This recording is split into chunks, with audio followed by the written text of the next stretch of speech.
Washington Post national reporter Nia Malika Henderson. This week, Sharyl Attkisson and her book Stonewalled, My Fight for Truth Against the Forces of Obstruction, Intimidation, and Harassment in Obama's Washington. In it, the former CBS News investigative reporter presents her account of the opposition she says she encountered while trying to report on the administration's Middle East policies. The program is about an hour.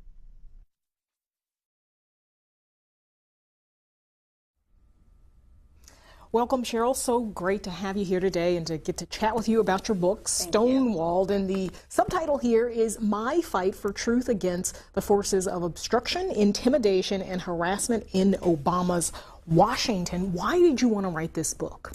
Well, a couple of people approached me with an idea. Was there something I would like to write about? And as it happens, I've really been thinking for a long time about the state of journalism and things that were happening in the industry. Some of it because of my experiences at CBS, but some of it not at all specific to CBS. I attend investigative reporting conferences. I compare notes with other investigative reporters, print, local news reporters, and it seemed as though there were some common themes that signaled trouble as far as I was concerned, and I thought it would be at least interesting, if not insightful, for people to read some of the experiences and observations. And what is that trouble? At some point in the book, you talk about maybe the journalists themselves not wanting to deal with maybe the stress of taking on corporations and government. I think at the ground level, there's still a great deal of desire on the part of many reporters and producers to turn up great, original, and investigative stories. That's what we do. That's what every good reporter likes to do. But I would say I noticed in the past couple of years, and other reporters have observed, maybe a less of a desire on the part of some of the gatekeepers and managers to take on those tough issues, whether they perceive them to be political issues or even topics that go after certain special interests that are protected for one reason or another, or even corporate interests in some cases. So all of that, I argue in the book, has resulted in what I see as a narrowing slice of what they want to put on the news at night. And then you have, as a result, these homogenized newscasts that on a given night look very much the same, not because there are only 10 stories going on the whole planet on a given night, but I argue that the similar decision-making processes are used at each of the networks to decide what should be in the news and maybe more importantly what doesn't get in the news.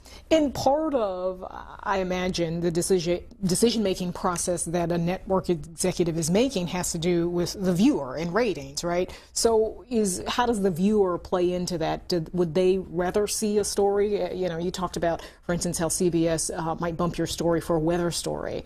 And I think you used the word weather porn. They use the weather porn, the term weather porn, yes. And so is that the viewer's fault? Is that the network executive's fault? How does that relationship play out? I think there's a combination effect. Certainly the types of stories that I was doing for most of the 20 years I was encouraged to do, such as government watchdog and waste reporting, has proven to be, by longstanding polls such as Pew, the only thing the public likes left about the news media. That's one thing they really see us as contributing something of value. So the idea that they didn't seem to want those stories, at least not from me the last couple of years, signaled to me and my producer that there was something other than just viewer interest at play. Also, when I discussed in the book that there were some of these hot-button issues that we were investigating, that at first certain network managers liked the stories and then the light switch would go off and they wouldn't want them.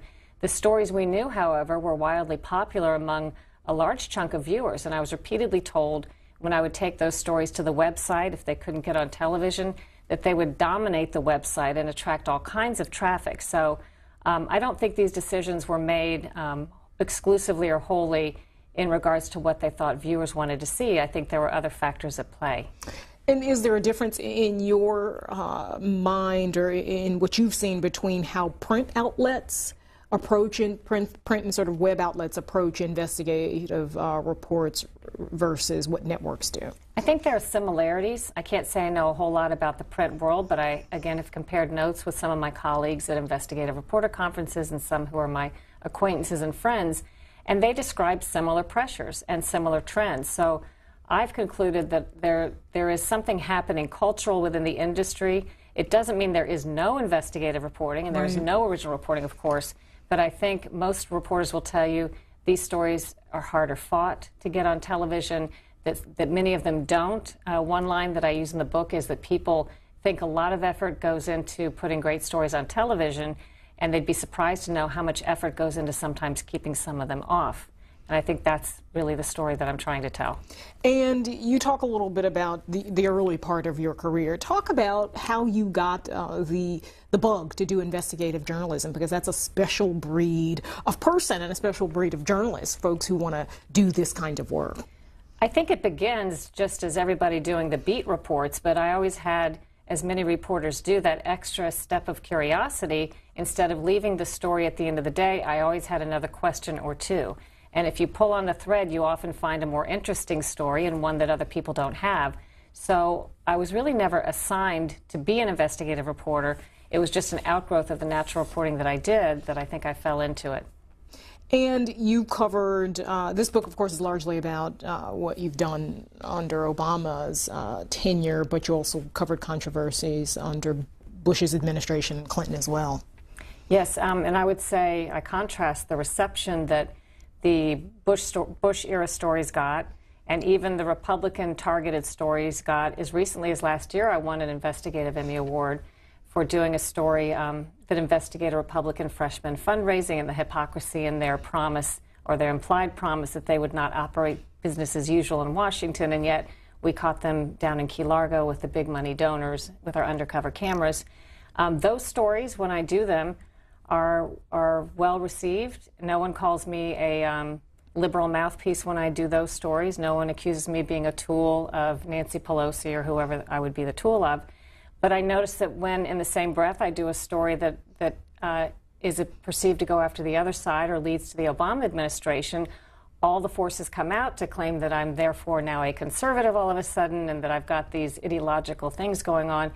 And I think that, to me, reveals the unintended bias of those making the judgment, the fact that they can't see that, first of all, there's a record that shows, you know, I've I think, fairly evenly covered both political parties and often no political party at all. But the idea that they have to put a label, or they think that only a conservative would dig deeply into the controversies of this administration, I think says something about how they feel inside.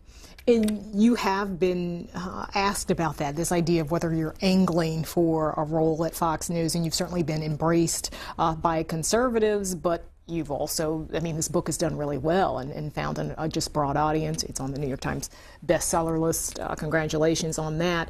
What is it like now to be sort of a conservative star, if you will? Well, I don't mind either way. I mean, when I have been called liberal in the past, if it helps people to put that label on me, if that's what they want to do, it doesn't bother me. It doesn't bother me. It's not true that people say my reporting is conservative, but if it makes them feel better, if that's what they want to do, it doesn't matter to me. So I don't mind at all. I would point out, you know, I've been on CNN and MSNBC and C-SPAN and Al Jazeera, and only they ask, am I angling for a job at Fox, which is really a silly question. Nobody asks whether I'm, as I deny being a conservative reporter, well, then are you angling for a job on MSNBC? And again, I think that kind of reveals the inherent bias sometimes in the people asking the question, that they assume that if you do reporting that targets this administration, you have to be a conservative, because who would do such a thing? And if you look back at the past 6 years, or you know, even when Obama was first running, what do you think? You think there's a sort of liberal-leaning strain among folks who are reporters. What do you think that has meant for the coverage over the last 6 years, or even beginning back to when he ran? I didn't really say that. I haven't said that. I wouldn't argue the point that maybe that exists. But I didn't detect over the course of most of my 20 years a big problem with that. I had bosses that I knew to be liberal-leaning. I had bosses that I believed to be conservative-leaning, but great bosses that were able to keep their personal opinions, as far as I could tell, out of their story judgment, which is what we as journalists are taught to do, and I think most of us do that quite well. I think the problem is when you have a few gatekeepers, and I think we had that the last couple of years at CBS News, and I certainly wasn't the only one who thought this. This was topic sometimes of daily conversation, who can't keep their ideologies out of their story decisions. And they can skew the whole look of a newscast, even when the ground-level reporters and producers are trying very hard to put original and good stories on television that are fair. And I think that was happening at CBS. And it's a sort of rooting for the establishment, if you will, or rooting for corporate interests. I think so. I think that there's just, all I can tell you is I detected less of a desire than I'd ever seen to go after powers that be, no matter who they are. Because when we sensed, my producer and I, that they didn't want certain stories they perceived to be going after certain political interests, we offered stories that had nothing to do with politics. We offered investigations that had to do with taxpayer issues, watchdog issues, charities that were accused of wrongdoing, consumer fraud stories, business fraud stories. They, at the end, did not want any of them from us. So we were just, felt like we were at loggerheads with a broadcast that just didn't seem to want to take on most anything that we offered, unless it was a controversy that was kind of being covered by everybody else. You know, there's the phone call, and you probably know what I'm talking about, and the emails that say, you know, the New York Times has a story, can you match it? Huffington Post says this, BuzzFeed, Washington Post says this. I can't tell you how many times. Not that those aren't sometimes very legitimate reports to look at, but every good reporter I know, and there are many, wants to do their own reporting. The reason they're hired is they have their own sources, their own expertise, and they can turn up stories as good as the ones in the New York Times, if not better, but their bosses are telling them copy the paper, and they hate that. We all hate that. And you are obviously being paid as an investigative journalist to uncover things that aren't being reported elsewhere. And That's what I felt. I felt my job, I always called it added value. I wanted to bring added value to any story either they assigned me to or anything that I brought to the table. I wanted to try to take on issues others didn't want to touch for a variety of reasons. Orphan stories, as I call them, that for some reason weren't getting the kind of attention that I thought they deserved, that I thought the public would think that was more deserving. And that's the skill I thought I brought to the table. So this book, again, is about the Obama White House. What have your interactions been like? And we'll go through at some point, because you really lay out very separate controversies and scandals, if you will, that you cover. But overall, what has it been like? This, again, is an administration and a president that came in really promising unprecedented transparency. And what has it been like in terms of covering? Well, look, after Clinton, I think we all said, you know, well, hopefully there will be a change when Bush comes in and things will be better and more transparent. And Bush came in, and I don't think things were more transparent and better. If anything, they were probably a little worse. So then Obama comes in, and we're all thinking, okay, now things are going to be better. He specifically promised things will be better. Right. He put out an edict that said freedom of information requests are to be answered erring on the side of providing information, not withholding it.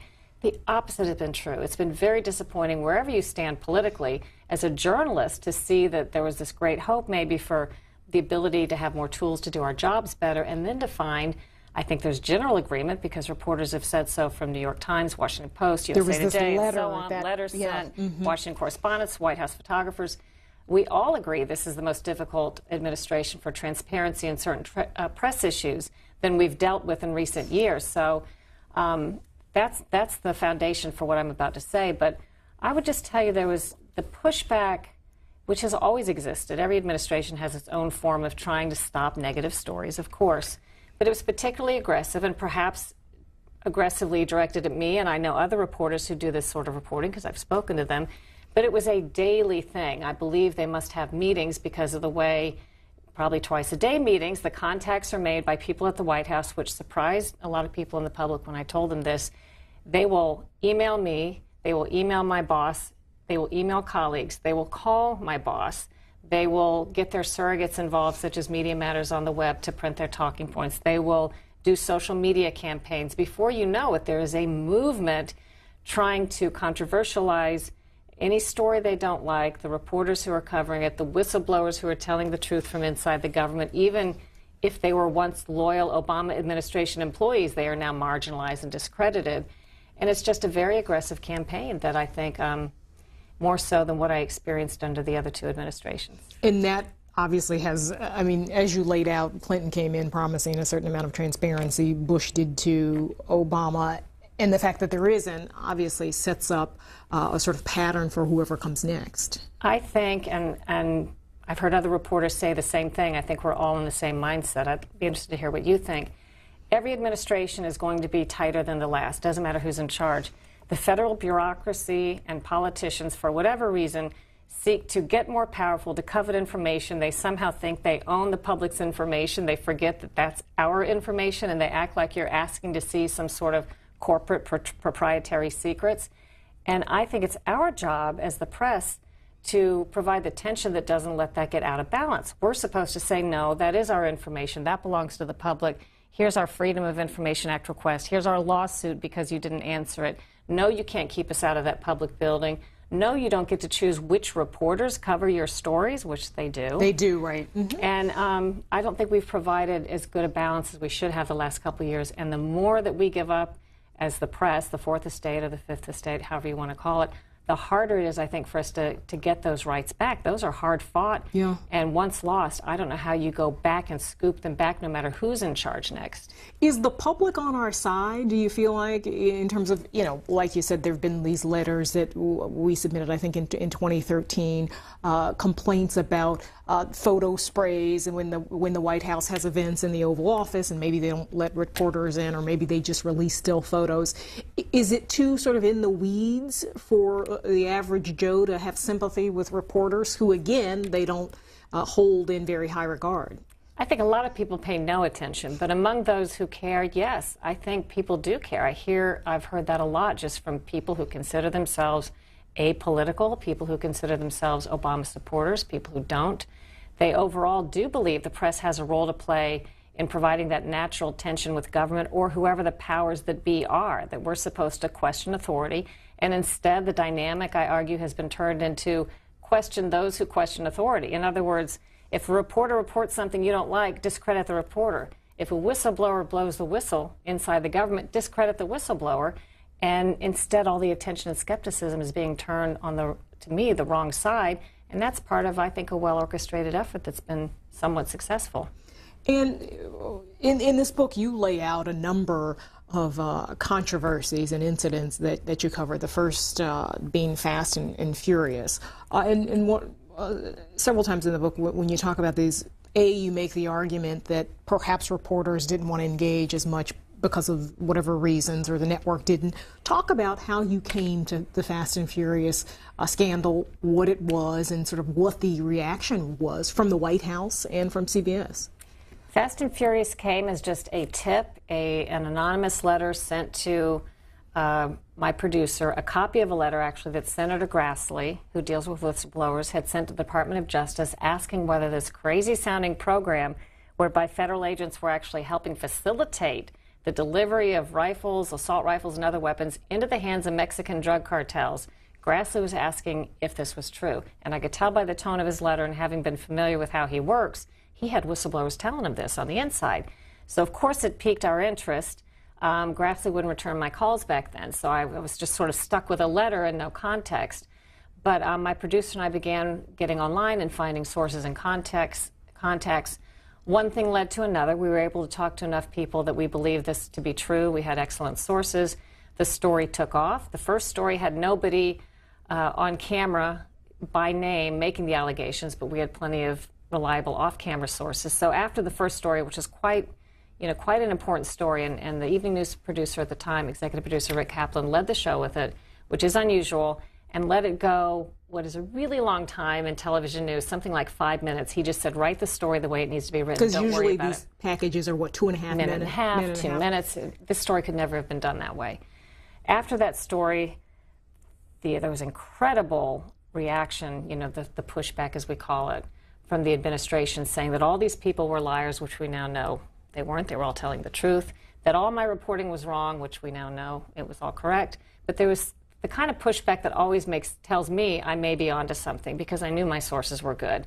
There were internal memos somebody leaked to me with government officials from ATF emailing other public relations government officials inside ATF saying, thank goodness nobody else is picking up on the story, and let's turn out some really positive press to drown out that CBS story, which also told me again that perhaps we were onto something. So we were on a roll for a little while. I finally got a very brave sitting ATF federal agent, John Dodson, to blow the whistle on camera by name, so it became really irrefutable and undeniable after that. But after a couple of weeks, when it looked like the story, I never thought it was a story that would lead to the Attorney General of the White House. This seemed like a Phoenix, Arizona gun story of some kind. Right. As it looked as though it was going higher, and as there were allegations that the Department of Justice had cleared wiretaps in the case and knew about it, and perhaps there was White House knowledge, interest in the story at CBS stopped. at least among the key people that would decide what to put, what to put on television. Now, the story kept going, and we kept digging up a lot of information. It was long before that story, it had way more to be uncovered, but the interest fell off, and I think that was a pattern I describe in a number of stories, whereby initially the stories were very welcomed and applauded internally, and then, as I say, the light switch goes off.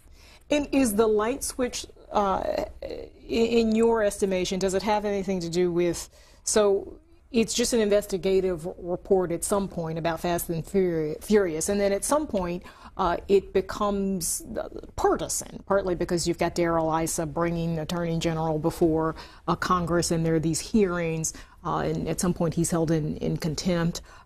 Is that part of the reason, or what's your sense? Well, I would argue it doesn't become partisan simply because the Attorney General is called into a hearing. How would you not call the Attorney General in for a hearing? He doesn't answer a subpoena. How do you not at least consider contempt? Why is it partisan automatically that it happens to be? But is it seen that yes. right? It's seen not that only way. is it seen as partisan, I argue in the book, it is spun as partisan. This is a deliberate campaign.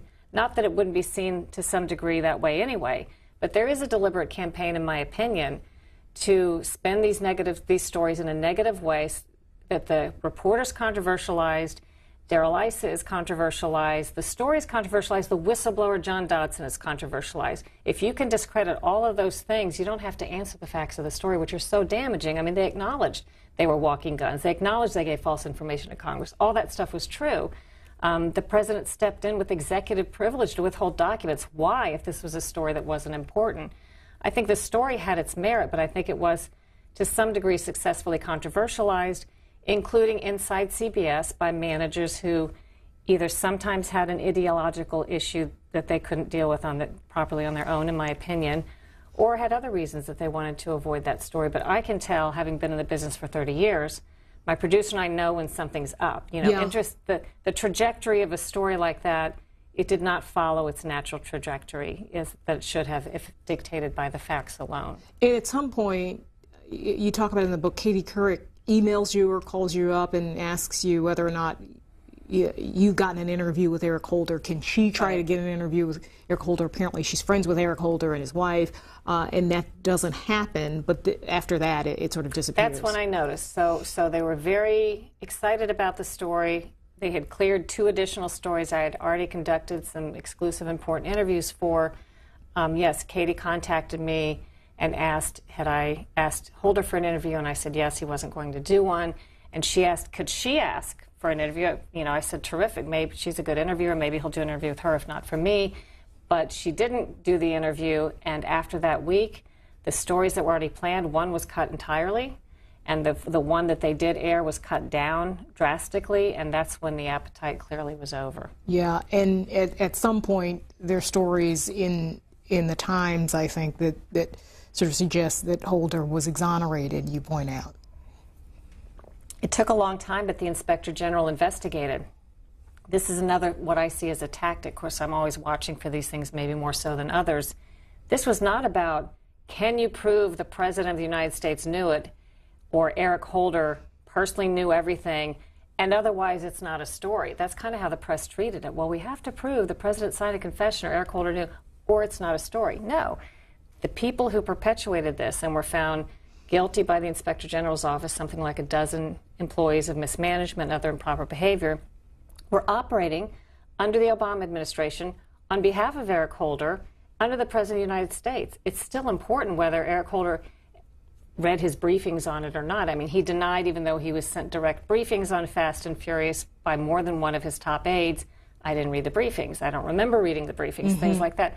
Let's accept that at face value, that he just didn't properly oversee agents that were running a cross-border international gun-running organization for over a year, and he just didn't notice or know about it. That's fine, but it's still, I think, a huge story, and I think some of the press bought into the idea that you have to prove a certain level of involvement by a certain official, or else it's a non-story. And there was this sort of framing of Fast and Furious by folks, I think, in the liberal press that, oh, well, it really started under Bush.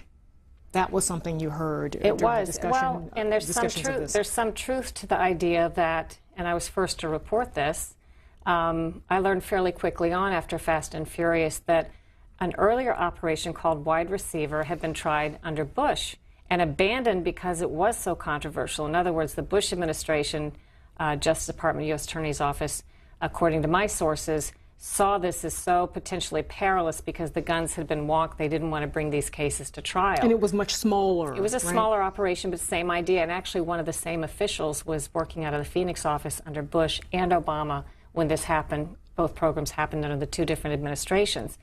Then when President Obama came into office, they were apparently looking for gun cases to bring, and they picked that one up and started to re-prosecute. And in the process, learned that the guns had been walked in this inappropriate fashion and discussed it. So even as the Justice Department was telling Congress that it never happened under any administration, there were internal memos that showed they were talking about gun walking and how, gee, will the public understand this if this comes to light? So yes, there was an element of that under the Bush administration, which I reported it. I think what was interesting about that is I had a manager who was on my side and thought Fast and Furious really should be getting more attention, and he advised me, you know, whenever you try to pitch these stories, mention the Bush connection every time, right, and maybe they'll run more of these stories. And that was the mentality. We knew that the people that were keeping it off the air would be happier and more anxious to go after the Bush angle than they would be the Obama angle. And another of your reports looked at green energy. And of course, we know that as part of the stimulus package that Obama passed in his first months in office, a lot of money went to green energy, and there were plans to retrofit buildings and give money to these green energy companies that made solar panels or had battery-operated cars, and it became part of the 2012 campaign. I remember with Romney pointing to particular businesses that went belly up. Solyndra was one of them. I think it got something like $535 million in loan guarantees and went bankrupt. Talk to me about this story, this investment in these green energy companies, and what you found out.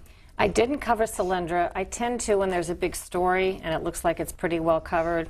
I'm not worrying about that. But at some point, if I find an angle that I think has not maybe been widely covered, or if the network brings me in on the story, I start digging. Green energy, I can't remember how I ran across after Solyndra other examples that seem to be wasteful spending in which we should have known in advance or did know in advance. It was proven that the money was probably just going to go down the tubes and that there were potential political conflicts of interest and so on. And it was $90 billion in the stimulus money, and more money had been given under Bush prior to that, which I looked a little bit at that as well. A lot of money had gone into these green energy initiatives. I didn't see any of these stories as for or against green energy. It had nothing to do with that. I think everybody supports everybody wants green energy to work. I don't think that's a question.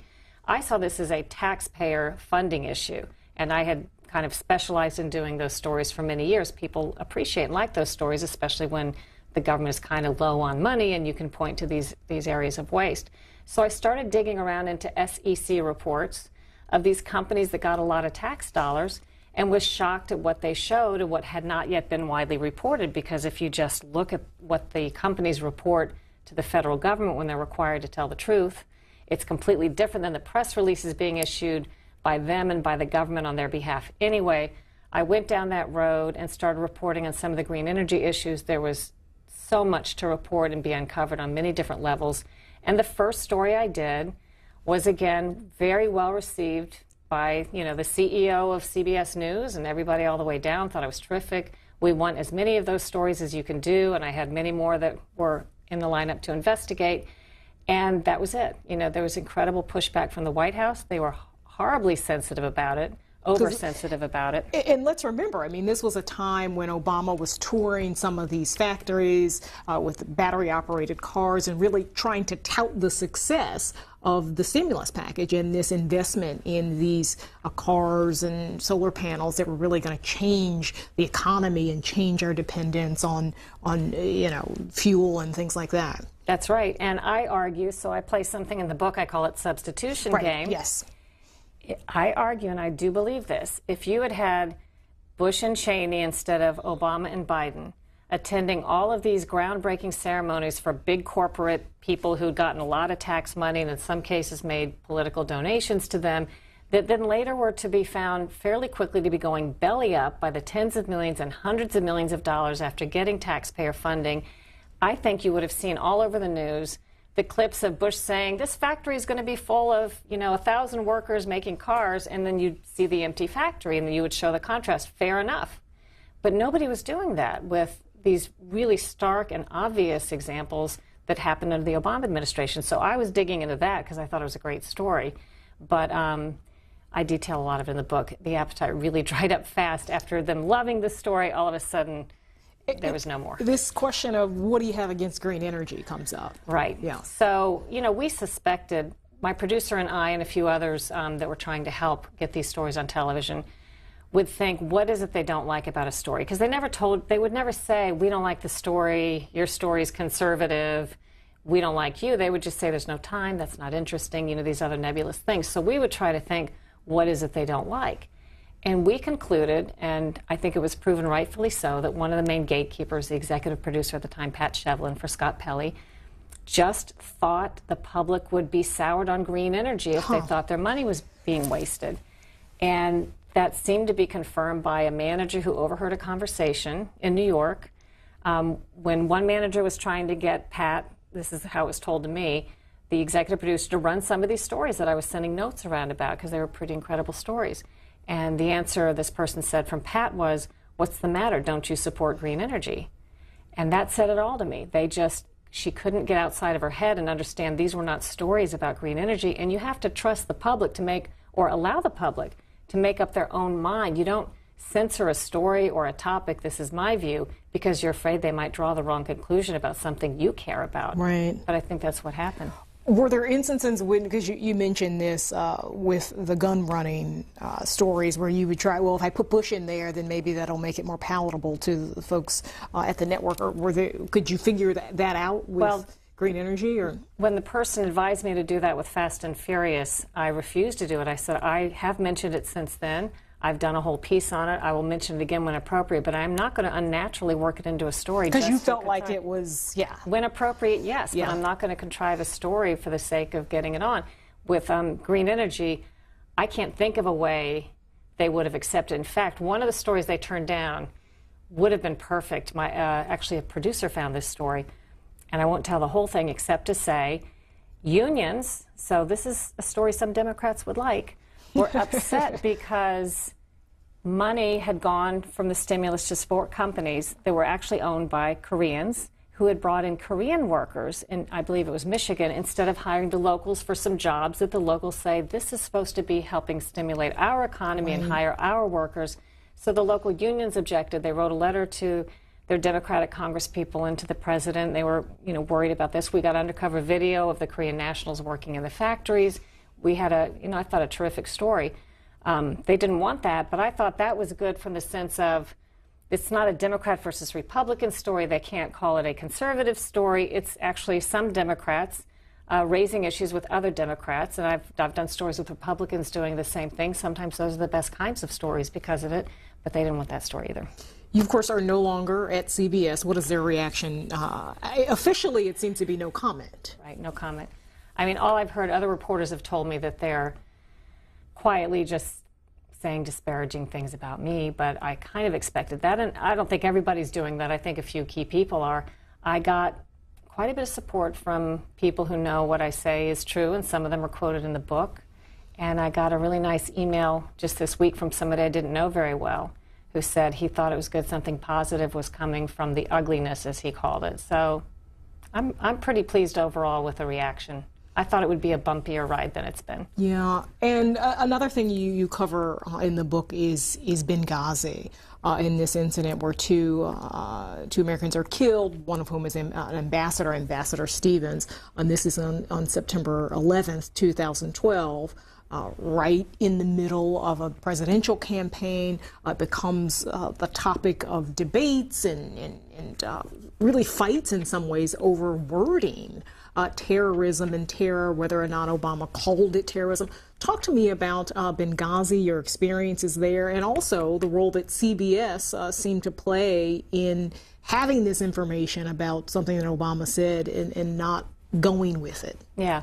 4 Americans were killed, And again, that wasn't a story that I dove in on myself, but about 3 weeks in, CBS asked me to start digging around because they sensed something more was there that we needed to look at. A lot of reporters were covering it. So as a team, we started digging, and my producer and I got a lot of important, I think, advances and gets on the story. It was clear almost immediately that the administration was hiding information because they wouldn't answer straight, simple questions like, when did the event end? When did the attack? At the time, we thought there was one. They weren't even saying there were two. And what caused it? Was it a video? When did it end? What about the security? You know, there was just so many unanswered questions.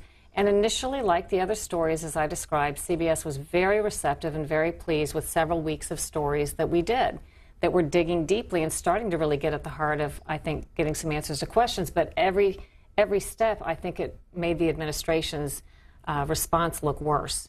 So as we were doing, I think, a better and better job in getting more sources, again, not Republicans, I was using Democratic sources inside the administration. I was using documents from the Obama administration. It wasn't a phony Republican scandal. These were, in some cases, lifelong Democrats that were giving information because they thought something had gone drastically wrong. But again, the light switch went off. You know, as this got to be a more and more sensitive story, and as the election got closer and as the pushback became stronger and the story was controversialized, Republican phony scandal and conservative reporting, they really didn't want more of those stories at some point either, even though I thought much more had to be done on that story. So I published a lot on the web. I didn't stop investigating. My producer and I published a lot on the web and kept going. Is the idea here that there's this presidential election going on, we don't want to put our thumb on the scale in any way? You mean CBS? CBS, right. I don't know what conversations they had. They never said anything like that to me. They just said they thought the story had been that story so well covered? What else was there left to say? You know, they never said things like that. Maybe they had discussions among themselves like that. Maybe they told themselves that. But on the other hand, they took other actions, I would argue, that did put their thumb on the scale. And you referred to one of them. We had, unbeknownst to me at the time when I was covering Benghazi, we had a clip inside CBS from our 60 Minutes correspondent, Steve Croft, who had conducted an interview the next day, September 12th, with President Obama in the Rose Garden. And we never aired this clip, but it became very relevant several weeks later. In the clip, Steve Croft said to the president something like, Mr. President, today you've avoided using the word terrorism or terrorist acts. And the president says, right. And Steve says, well, why is that? And the president says something about it's too early to tell. Well, put aside the fact that already we now know in documents they did tell the Libyans it's terrorism, it's al-Sharia is responsible. So the president's already giving a different story. But at the time, it wasn't so much a question of what wording was used. That was raised later. And you may remember in the debate with Romney, when Romney said to the president, you didn't even call this a terrorist attack, right, implying that there was some sort of cover-up that they didn't want the world to know. And the president said, well, yes, I did, and check the tape, and so on. The Rose Garden ceremony, and Candy Crowley comes in and says, oh, you know. President's right. Unbeknownst to me at the time, we had a tape that, in my view, would have proved Romney correct and the president, by his own admission, wrong, because he said he did avoid using the term. But we sat on that clip. Again, I didn't know it existed until several weeks later when somebody sort of leaked it out and talked about it right before the election. What's worse, not only did we not reveal that clip, I and another correspondent at different times in covering Benghazi were directed by the New York managers to use a different part of the interview that we were provided in part with a context that we were told to use that gave the opposite impression, that the president had actually said the opposite of what we now know he said. Sort of a complicated story, but I thought we had been a party to directing a narrative in a specific direction, intentionally giving the impression that something had happened that had not happened at all, and sat on a clip that was directly relevant to the news, again, shooting our own selves in the foot, because that's something we could have given value added to the viewer, something we had exclusively that was directly relevant to the campaign, that for whatever reason we didn't use at the time. And in those moments when you see this going on, again, CBS hasn't commented on the book and what you say in the book, but in those moments, what do? Are you sort of nervous about being a troublemaker? What's your sort of interaction with your bosses? It's never a comfortable place to be, but clearly I'm not too worried about being labeled a troublemaker because I continue doing these things. But I wasn't alone. So when we found out what the clip said, and it was the Friday before the election, another reporter brought it to my attention, read it to me on the phone, and we both knew it had to be published. We both knew it should have been published already. And several of us, not just me, but a couple of us, got together and contacted our managers and worked with them, and they immediately agreed. Nobody denied it that we'd made a really big mistake. I argued that it was clearly intentional and it was really bad, and nobody denied that. And we all just tried to figure out how to publish it quickly so that at least we could say, even if it was belated, that we published it prior to the election. And we posted it, I believe, the Sunday night before the election. And yeah, in many ways, maybe too little too late, because a lot of this had already gone on, and whether or not, right. Yeah. But my main concern, CBS was my home, and it, you know, it's at some point for much of my career, I thought I would work there the rest of my career. And I really did have CBS's protection in mind, that I'd been there during Rathergate. I knew if questions were asked later, we would have to show that as soon as this came to our attention, we took the proper actions to rectify it. So that's what was important to me, that it must be published quickly and it must be published before the election, because I thought if the president wins and it comes out afterwards, as surely it would, because people were talking about it inside CBS, it would look as though we perhaps affected the outcome of the election or tried. But if we published it before, it would be harder to say that we, you know, had some sort of outcome on an important issue in the election. So we did get it published. I felt good that we did. Yes, it was tense and awkward for us to be talking with our bosses about something like this and saying the things we said to them about it, but had to be done. And another big story, healthcare, and the launch of this website, which, as we all remember, didn't go well for the White House at all. What do you make of, first, talk about the general coverage of it, and then talk about your own coverage? I think the press was asleep at the switch. I include myself. I didn't look into healthcare.gov when it was being developed, because when I finally did start looking into it, and I was assigned to, like the other stories, 3 weeks in, CBS came to me and said, please start taking a look. When I started looking back, there were so many warning signals.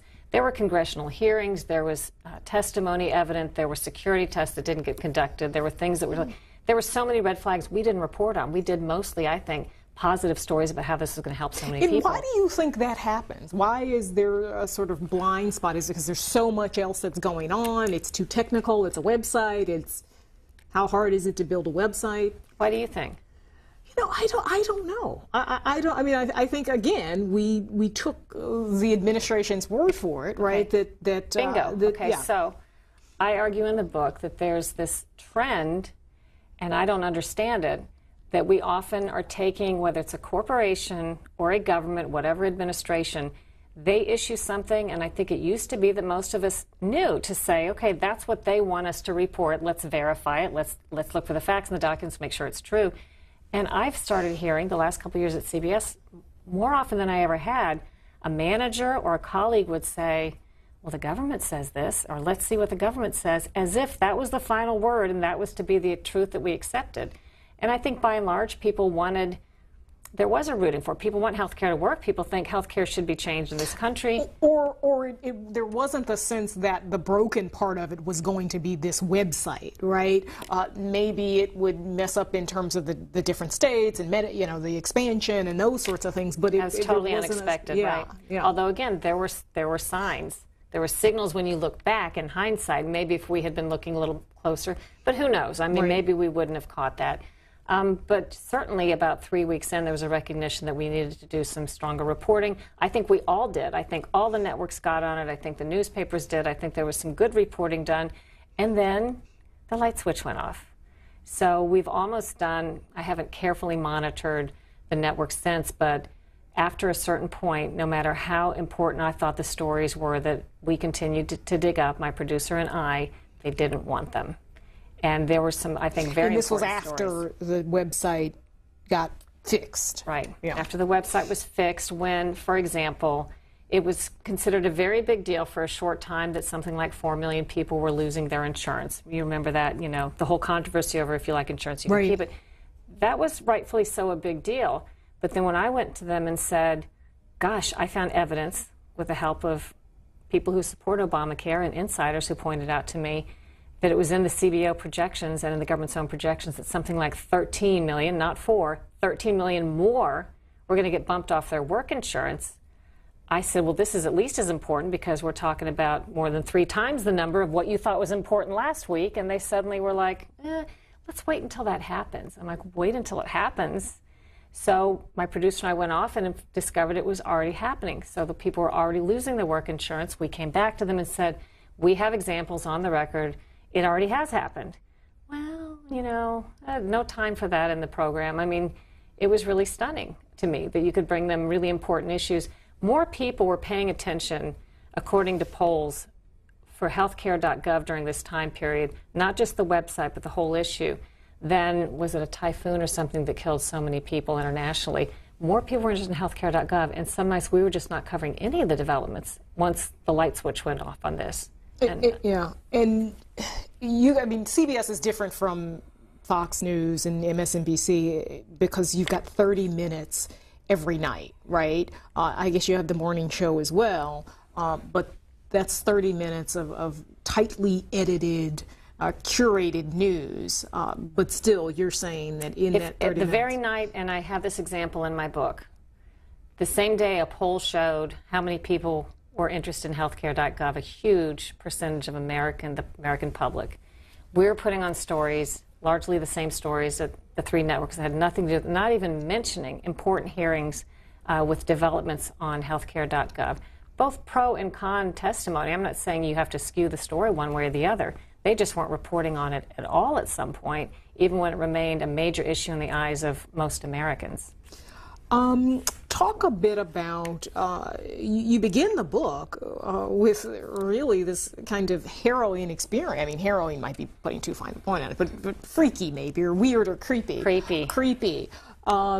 Where you're having these odd occurrences with your phone. You suspect that maybe you're being spied on, that someone's tapping your phones. The Verizon folks, you seem to have a lot of faith in Verizon coming out to help you, and they do come out. They can never fix anything. Yeah, and they do come out. I think it's on New Year's Day. Yeah. Talk about that. I mean, this is how you begin the book. This is the scene setter for the Well, I want to point out, in hindsight, things look a little clearer. I certainly never thought I was being surveilled or monitored by the government. Weird things, yes, were happening, but I didn't think any of that was connected to a surveillance effort. The only reason I thought of it at all is because people came to me in the fall of 2012, people connected with or familiar with government practices, and said, your Benghazi reporting's pretty close to home, pretty good, keep it up, but you know you're probably being monitored because of it. Monitored? And these aren't crazy people, these are decent sources, so I was like, well, what do you mean? And over time, one of them in this time period someone was able to connect me to a forensics expert. It has to be the right kind, I'm told. Any old expert can't look in your computer and find these highly sophisticated efforts. But a forensics expert was able to look in the computer and identify a long-term monitoring and surveillance that had gone on in my CBS laptop computer that included keystroke monitoring, activation of my Skype so that they could listen to audio. They had all my passwords. They were looking through my Benghazi files. They were in the CBS system. And at some point, the computer turns on by itself. Yes, so in retrospect, the experts think this may be why during the nighttime, yes, my computers were turning on. People were starting to warn me maybe you're being surveilled. And I'm like, well, my computers come on by themselves at night. And I thought it was a normal thing. But again, one of my experts said, no, what you're describing, once we talked about it, is not the normal updates and handshakes that computers do. This is something different. So one thing led to another, and ultimately I had 3 separate computer forensics exams, each of which confirmed, not just in my CBS laptop, but in my home Apple desktop computer, a highly sophisticated remote intrusion effort that was ongoing for quite some time. And so is there going to be a point, and I think some critics have said, well, she hasn't been fully open about this. She hasn't, essentially released a report with names on it that say this is what happened, and these are my experts, and this is what they say. Is that something you feel like that's a fair criticism? Well, there is some of that. I have some of the information in the book which we're comfortable with releasing, and the name of my expert. But no, of course, while the investigation is going on, there won't be reports released. I'm following my attorney's advice. But I'm really not doing this to prove to the critics who will never be convinced of anything, even if they see someone sign a confession. I'm pursuing this. People can believe it or not if they want to. It doesn't matter to me. I'm just telling you my observations and experiences. And on a separate level, I want to be sure that who did this does not simply skulk off into the night unnoticed. They now know that I know what they did, you know, whoever the they is, and I want to expose it. And again, if people want to disregard it, they're free to. I just simply tell what I know and what I think and what the forensics said as much as I can in the book, and you're free to believe it or just say none of it ever happened. This is part of a larger story that a lot of us have been having about government surveillance of everyone, right? But also part of a sliver of that is the White House's interaction with journalists and investigating leaks.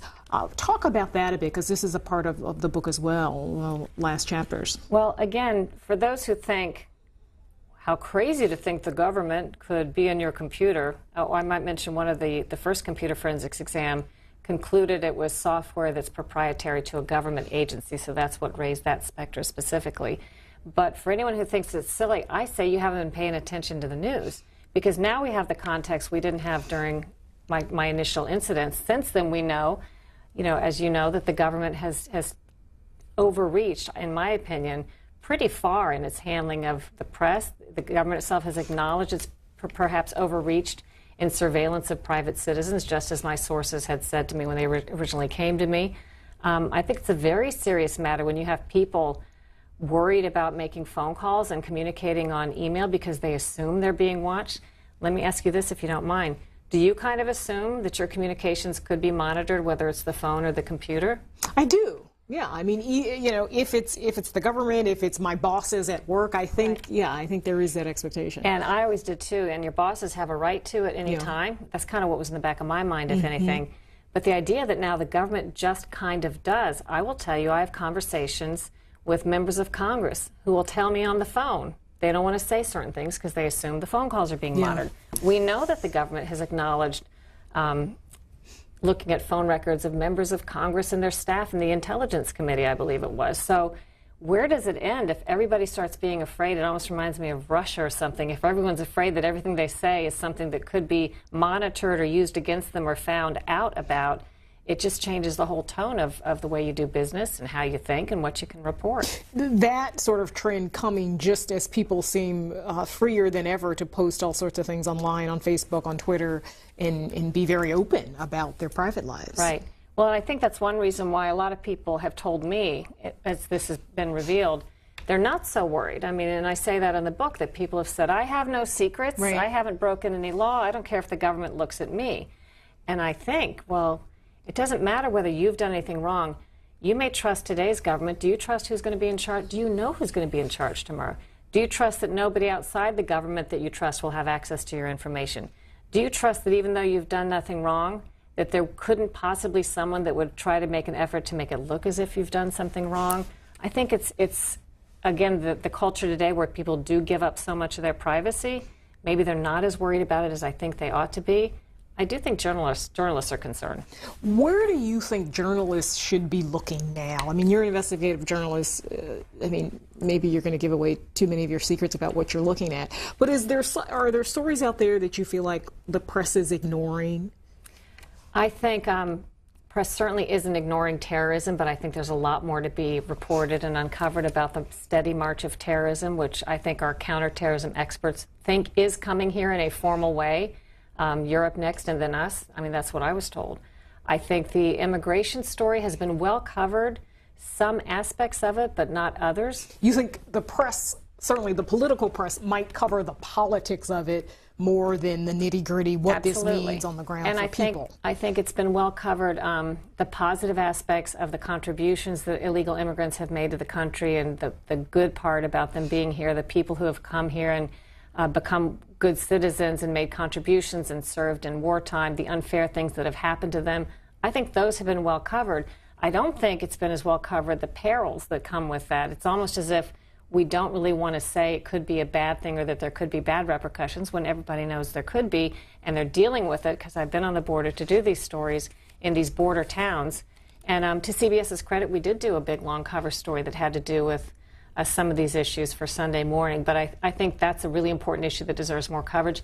And then I would just say in general, medical stories, a huge variety that I think we have not well covered, in my opinion, partly because the pharmaceutical industry by so much advertising in the media and has so much, I believe, influence. There's a story in the book about the sales department calling an executive producer, who I once worked for, a very good executive producer, and commenting on stories that he was having me do about cholesterol-lowering statin drugs and how that could harm business.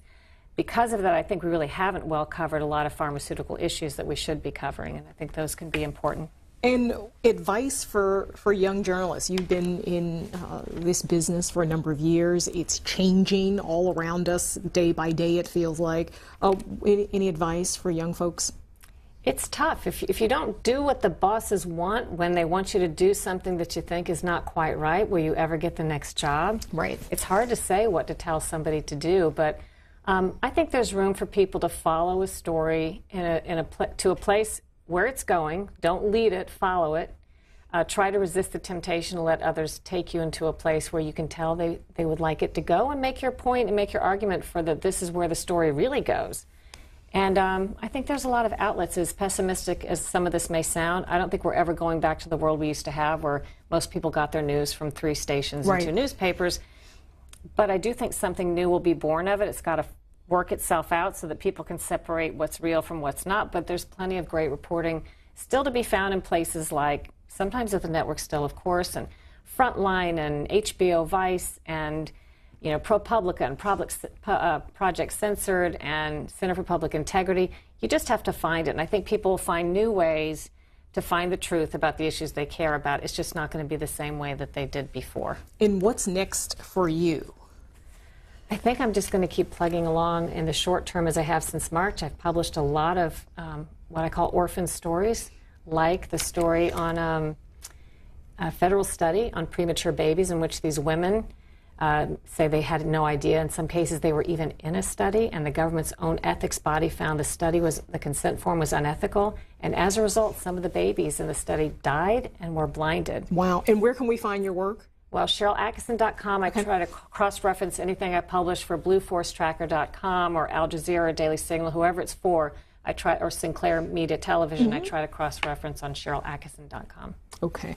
Sharyl, thank you so much for chatting today. I learned a lot. I hope young journalists read this and your sort of dogged spirit in terms of investigating, and good luck to you.